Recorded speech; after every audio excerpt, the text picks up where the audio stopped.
I think Manuel did a really good job of introducing himself. So he's getting ready to read. Beautiful piece that I got to read a few times while compiling this book, and it's really powerful. It's part of a book that he I think it's already released, but the translation has been done by Matthew McBride, right? No, but that's it. Okay, sorry. But it's part of a book that's already made. And yeah, he's up next. Micah Freeman is another person who's been part of this series, part of this gallery, part of this collective for a while. And he's a Cincinnati poet, one of our finest.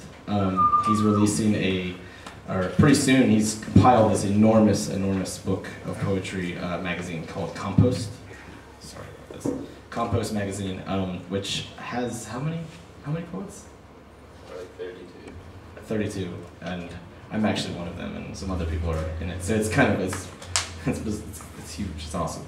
But anyway, and he has his own sort of releases, and he's been making books and stuff for a very long time. So I'm really honored to do anything that involves Micah.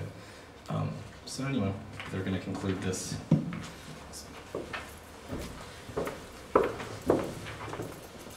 Well, before starting reading my poems, I want to say that as some of you know, I used to teach Spanish at UC, Spanish 103. I used to help people to learn how to say hola, ¿cómo estás? And stuff like that. And I used to have a student that always came like 20 minutes after class, 20 minutes later to class, and sit back there. I didn't talk unless I mentioned something about poetry. And then this guy started talking. And that guy is Micah Freeman. Later on, I'm talking with Roby, and he's telling me, hey, there is this poet that I want you to know. His name is Micah. And I'm like, Micah?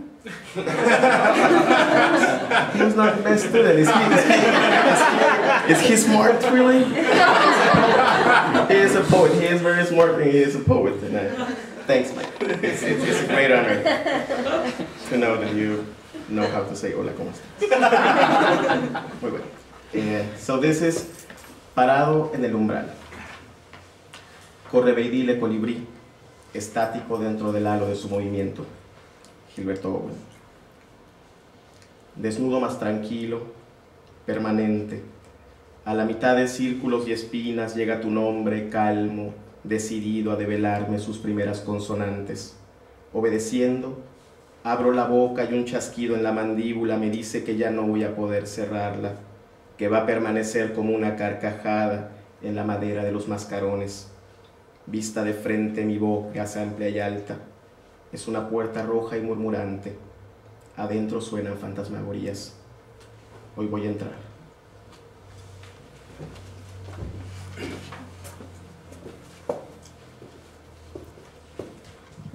Stopped at the threshold, harbinger hummingbird, static inside of the aura of its movement. Gilberto Owen. 1. Naked yet calm, permanent. In the middle of circles and spines appears your name, serene, determined, to unveil to me your first consonants, obeying. I open my mouth and a clack in the jaw tells me that I will not yet be able to close it, that it will remain like laughter upon the faces of wooden masks. Viewed from the front, my mouth is tall and wide. It's a red and murmuring door. Inside resonate spirits. Today I will enter.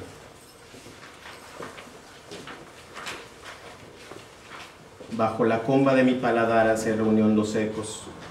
Se mueven descubiertos por su propia languidez. Avanzan como antílopes o monstruos delicados.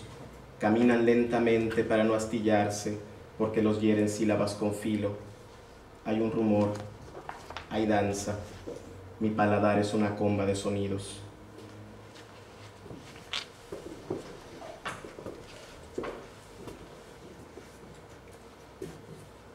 Beneath the curve of my palate gather the echoes. They move, uncovered by their own listlessness. They advance like antelopes or delicate monsters. They walk slowly, as not to splinter, because syllables wound them with a cutting edge. There is a rumor. There is a dance. my palate is a chamber of sounds.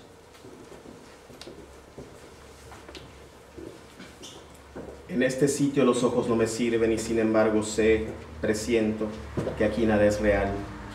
Yo no camino de verdad sobre mi lengua ni bajo el paladar, y yo no soy eso que toco en las paredes. Parásito de todo, me refugio en mí. El viaje representa una verdad que nace.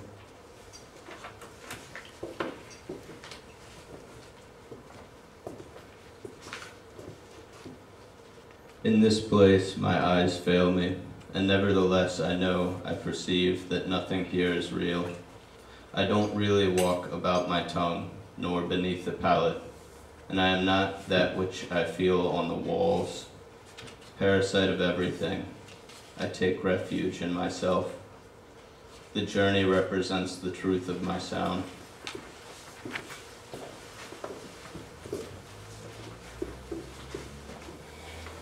La perfección está pariendo llantos, abrupta, abrumadora, desnuda como el mármol de la estatua, acecha la perfección.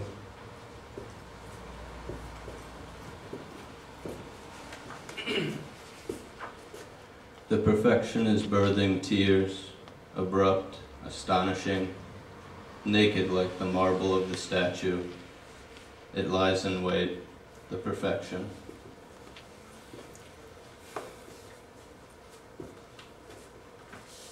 Yo soy un verbo rojo de asonancia, porque la espalda de mi eco sabe a luz.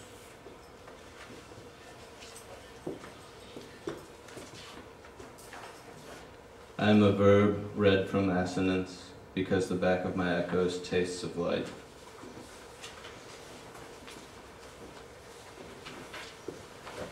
Yo quiero ser el viaje, pero me alejo de la voz cobardemente para ser el otro que se construye bajo el paladar. Vista de frente, mi boca es amplia y alta. El paladar es una comba de sonidos.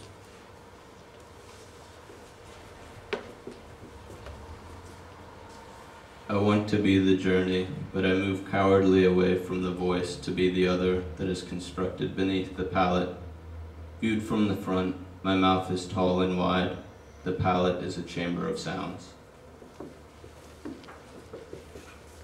Con la certeza de las 7 invocaciones, de 7 círculos de un solo mar concéntrico, me voy aproximando a tus orillas más calladas, para escucharte que la voz no tiene orillas, que todo es este mismo cauce discursivo multiplicado en otro hasta la perfección.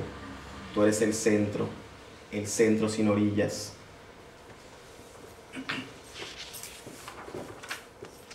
With the certainty of the 7 invocations of 7 circles of just one concentric sea, I move closer to your most quiet shores to hear you as the voice doesn't have shores. That all of this very discursive course is multiplied into another until perfection. You are the center without shores. El poema tiene ombligo. El centro de su centro es una angustia.